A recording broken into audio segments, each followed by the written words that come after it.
The Allied landings at Normandy in June 1944 marked a turning point in World War II. American, British and Canadian forces fought tenaciously to secure a foothold in Nazi-occupied Europe. Following the breakout from Normandy, the Allied advance was swift. Paris was liberated in August 1944, and the advance made by the Allies on the Western Front was much faster than the Germans thought. Victory now seemed much closer to the Allies as the Red Army marched from the east. As the Germans were now falling behind, the advancing forces didn't expect the surprise attack, which Hitler had planned. A major offensive was planned in the Ardennes forest, which the Americans anticipated would be a quiet area due to the protection by the dense forest. The Allies had positioned fewer troops there and had majorly set the area for rest. The stage was set for a brutal confrontation, a battle that would test the mettle of both sides. The German plan was to create a bulge to Sparat the British and American troops and capture the vital town of Antwerp.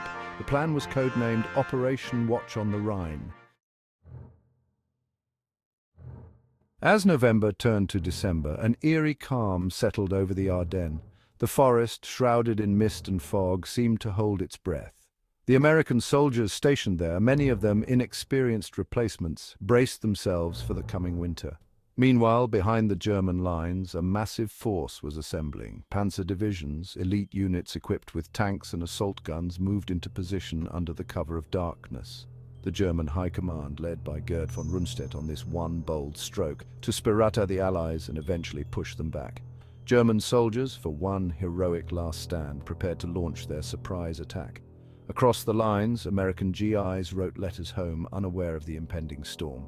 The lull before the storm was deceptive, a brief respite before the full fury of the German offensive. The Allied High Command remained largely unaware of the magnitude of the German preparations. In the pre-dawn hours of December 16, 1944, the German offensive began.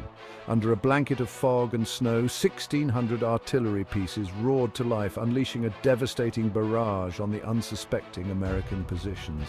The earth trembled as German tanks and infantry surged forward, their objective to break through the thinly held American lines and drive deep into Belgium.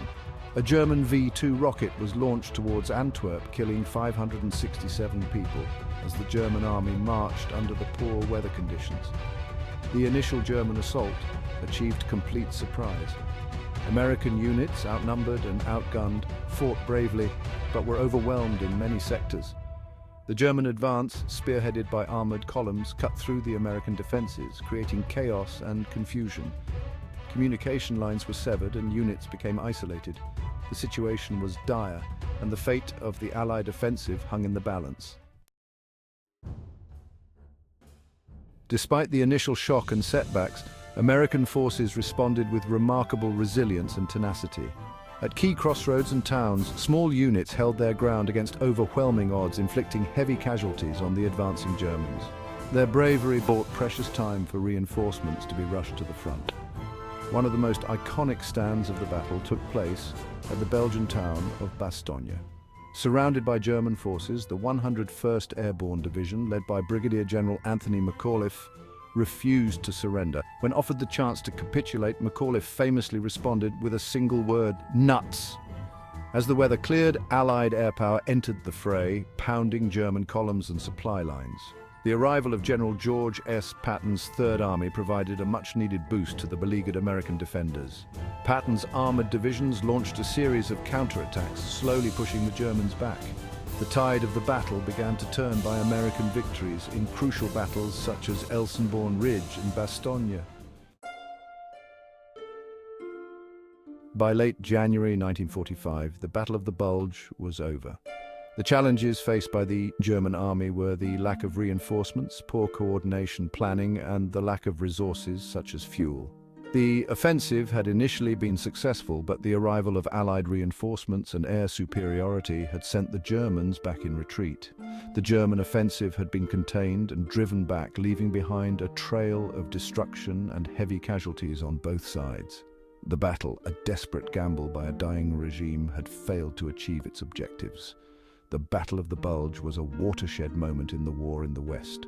It marked the last major German offensive on the Western Front and shattered any remaining illusions of a negotiated peace or the hopes of throwing the Allies back to the sea. The German army, already stretched thin, had suffered irreplaceable losses in men and material. For the Americans, the battle, though costly, served as a testament to their resilience and fighting spirit. The victory bolstered Allied morale and paved the way for the final advance into Germany. The Battle of the Bulge, a tale of courage, sacrifice and determination, would forever be etched in the annals of military history. The sacrifices made in the snow-covered forests of the Ardennes would never be forgotten.